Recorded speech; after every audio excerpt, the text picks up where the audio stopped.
Hello, good evening, नमस्ते। This is संभव Kumar from Aditya classes. जैसा कि हम लोग ज्योग्राफी का चैप्टर 5 देख रहे थे, जो कि है मिनरल्स। और हमने बहुत सारी बातें की हुई थी पहले कि मिनरल्स क्यों इम्पोर्टेंट है हमारे लिए। ठीक, मिनरल्स हमारे बॉडी के लिए भी इम्पोर्टेंट है, जैसे कैल्शियम हो गया, मैग्नीशियम हो गया, आयरन हो गया।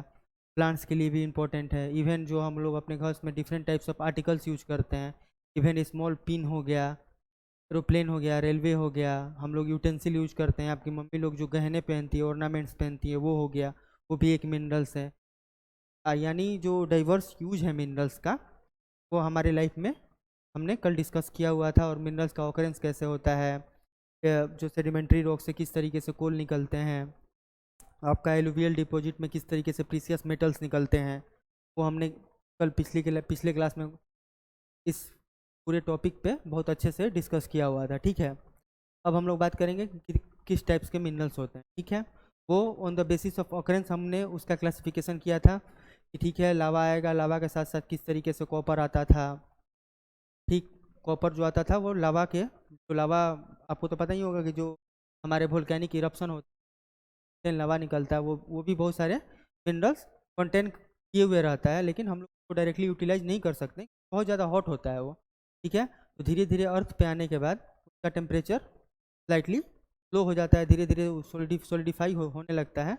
और सोलिडिफाई होने के बाद फिर हम उसका यूटिलाइज करते हैं, उसको डिफरेंट डिफरेंट फर्दर प्रोसेस करके, वो इंडस्ट्रियल प्रोसेस करके वो होता है। और हमारे एंशियंट टाइम में भी मिनरल्स का बहुत ही बड़ा रोल रहा है। जैसे आपको पता ही होगा कि खेतरी माइंस है राजस्थान में। ठीक है, और अफगानिस्तान से टीन आता था, तो हमारे जो हड़प्पा सिविलाइजेशन था, वहाँ पे ब्रॉन्ज मेटल का एक बहुत ही बड़ा इंपॉर्टेंस रहा है। और उस पूरे के पूरे एज को ही ब्रॉन्ज एज के नाम पे जाना जाता है। आयरन एज में आइएगा तो महाजनपदा पीरियड में आइए, पटना मगध वाला पीरियड, पाटलिपुत्रा मगध वाला पीरियड। तो आयरन का मेटलर्जी बिहार से रिलेटेड है।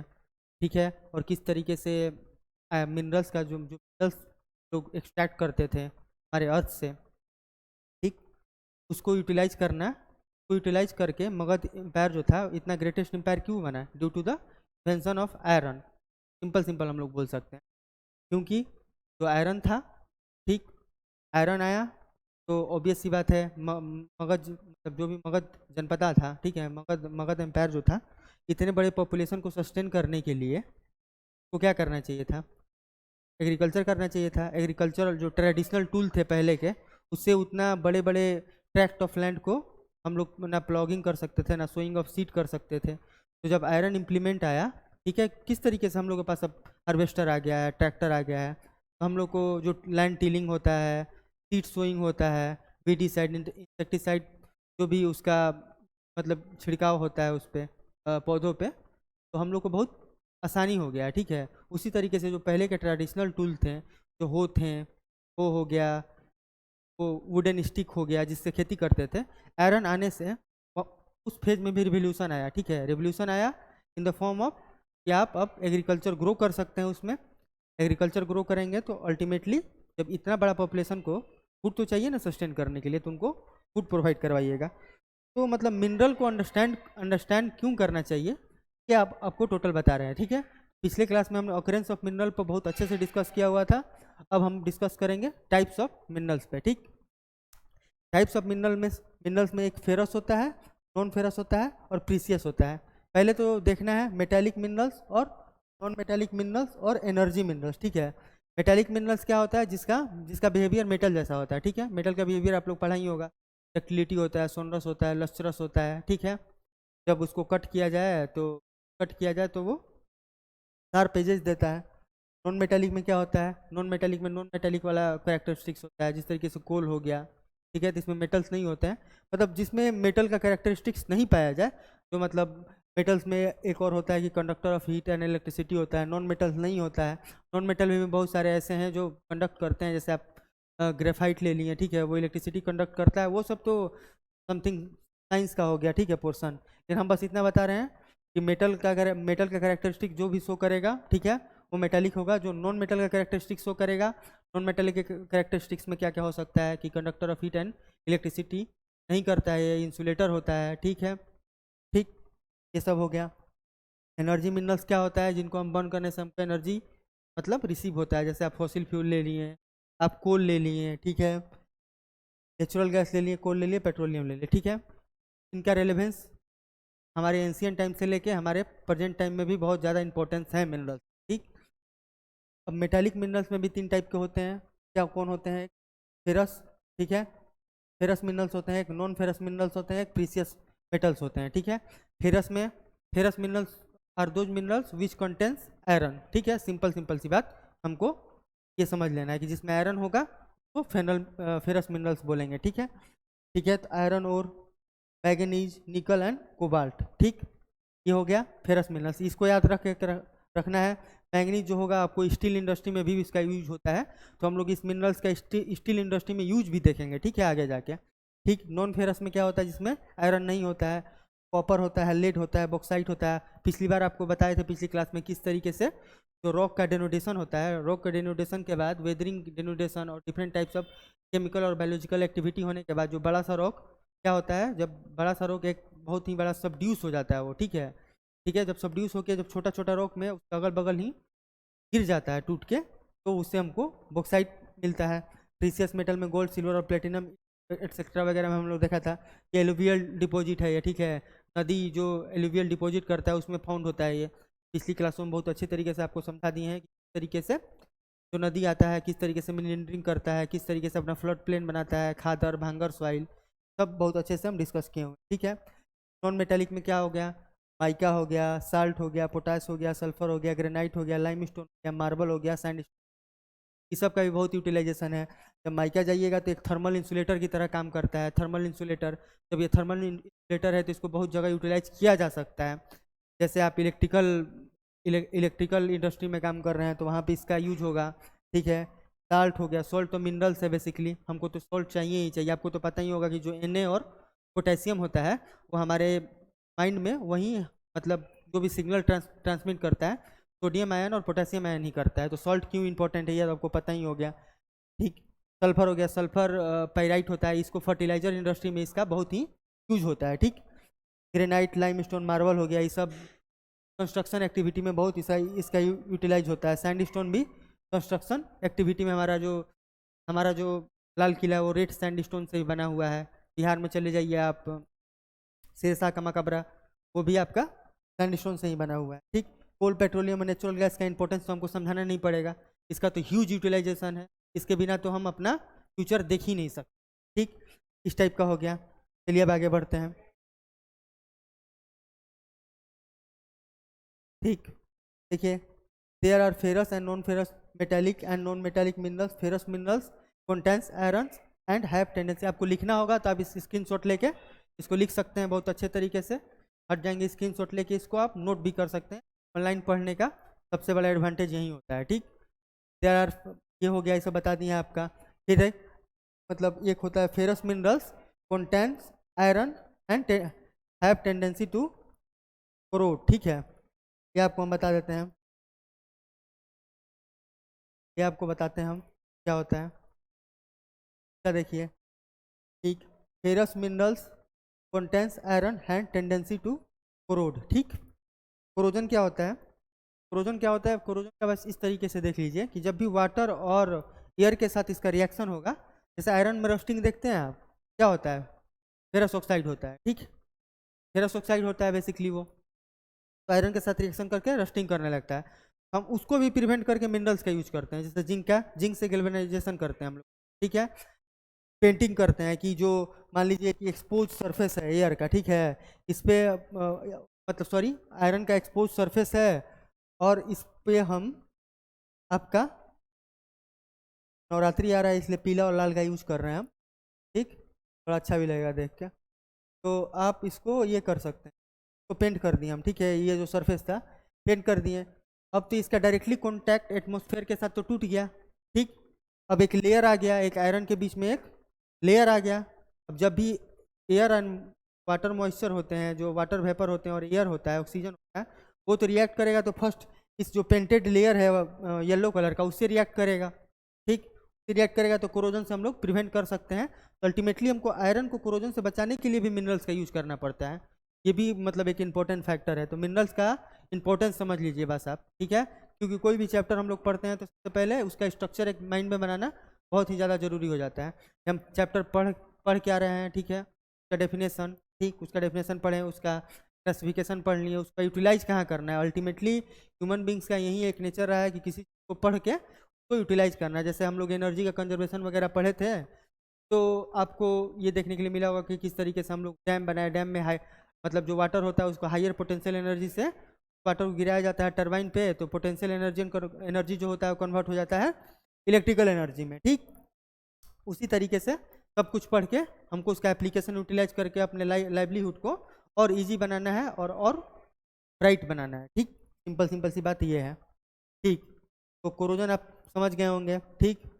कोरोजन आपको पता है कि अल्मुनियम में भी होता है, सिल्वर में भी होता है और कॉपर में भी होता है। जो कॉपर का किसी घर में बर्तन होगा तो देखिएगा उस पर ग्रीन ग्रीन कलर का एक लेयर आ जाता है, तो वो कॉपर का कोरोजन हो रहा है, ठीक है, वो कॉपर का रस्ट है, ठीक। वो कॉपर ऑक्साइड होता है, ठीक है। जैसे अल्मुनियम हो गया, सिल्वर, अपनी मम्मी का एंकलेट देखिएगा, एंकलेट मतलब पायल होता है, एंकलेट देखिएगा तो उसमें कुछ ब्लैक ब्लैक कलर का लग जाता है, तो क्या होता है, अर्जेंटम ऑक्साइड होता है वो, ठीक है।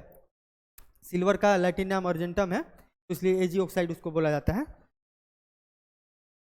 तो एजी ऑक्साइड आप समझ गए होंगे, ठीक। कोरोजन क्या होता है, नॉन फेरस जो मिनरल्स होता है do not contains iron and are not magnetic and are resistant to corrosion. Non non metal क्या होता है, नॉन मेटल में कोरोजन नहीं होता है, पहली बात, ठीक है। में आयरन नहीं होता है और मैग्नेटिक नहीं होता है। मतलब नॉन मेटल जब मैग्नेटिक नहीं होता है, मेटल मैग्नेटिक होता होगा, मतलब सॉरी, मेटल में भी जो फेरस कंटेनिंग होता होगा वो मैग्नेटिक होता होगा। बाद में जाइएगा तो आप पैरामैग्नेटिक, डायमैग्नेटिक वगैरह पढ़िएगा, वो मैग्नेटिज्म से रिलेटेड है। बस मैग्नेटिक बिहेवियर को अब हम लोग समझ लेते हैं, ठीक है। मैग्नेटिक बिहेवियर को आप ऐसे समझ सकते हैं कि मान लीजिए कि आयरन का एक टुकड़ा है, ठीक है, इस यहाँ पे एक मैग्नेट ला कर रखें, ठीक। ये इसका नॉर्थ पोल है, ये इसका, ठीक है, साउथ पोल है। मतलब जो आयरन का ये एंड होगा ना, तो ये भी नॉर्थ पोल की तरह एक्ट करने लगेगा, ठीक। अगर इसके साइड में हम, ठीक है, एक और मैग्नेट लगाएं, ठीक है, जो कि साउथ पोल का हो, मतलब नॉर्थ पोल का हो, ठीक है। अगर नॉर्थ पोल का अगर मैग्नेट लगाएंगे तो ये वाला जो एंड होगा इस साउथ पोल की तरह एक्ट करने लगेगा और इसको अट्रैक्ट करेगा। अगर ये वाला नॉर्थ पोल हटा के अगर हम लोग साउथ पोल का मैग्नेट लगा दें, ये इसको रिपेल करेगा, ठीक है। ये मैग्नेटिक बिहेवियर में अपने आप को कन्वर्ट कर लेता है और मैग्नेटिक बिहेवियर शो करने लगता है, ठीक है। तो ये होता है मैग्नेटिज्म, ठीक है। किसी भी आप कोई भी मैग्नेटिक या पैरामैग्नेटिक, डायमैग्नेटिक होता है, ये सब तो बाद में जाके आपको पढ़ना होगा, ठीक है। तो आप मैग्नेटिक बिहेवियर में ऐसे समझ लीजिए, फेरस फेरस मेटल्स होते हैं, फेरस कंटेनिंग मेटल्स होते हैं, मैग्नेटिक बिहेवियर भी शो करते हैं, ठीक है। चलिए आगे बढ़ते हैं अब।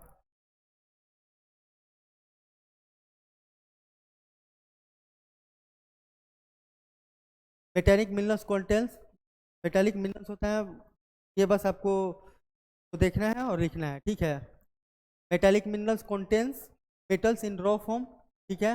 रॉ फॉर्म तो आपको पता ही होगा, raw form without any processing, ठीक है, कोई भी इंडस्ट्रियल प्रोसेस हुआ है, जैसा हम लोग एक्सट्रैक्ट किए वैसा ही है। Metal minerals do not contains metals, ठीक है, ऐसे समझे, ठीक है।